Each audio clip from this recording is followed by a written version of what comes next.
आमे गाँवली मूर्ख लोक आज्ञा आम मानकर खाइबा आपण मानक विचलित करिपारे। एमिति कि आमर गाँवली खाइबा को आपण माने घृणा मध्य करि पारंती। हेले आमर ई बासी पखाळ आम पई महाप्रसाद बाबू। आपण मानक परी बेटी रु आमर दिन आरंभ हुएनी बाबू। आमर दिन ई बासी तोराणी रु आरंभ होई एई बासी तोराणी रे शेष होई जाय। तथापि प्रभु जगन्नाथक दयारु आमे बहुत शांति रे अछु बाबू। आपणक सहर भली आम गाँ रे किछि सुविधा नाही।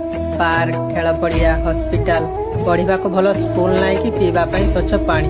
तथापि आमे बहुत शांति रे अछु बाबू। सहर रे सब सुविधा अच्छी सत किंतु टिके हेले शांति काहे। गाँ रे आउ किछि थाउ कि न थाउ शांति टिके अछि। गाँ रे माटीए अछि एमिति कि जेते बेले चाहिबो सेते बेले बासी हेउ पछे मुठाए पखाळ तो अछि।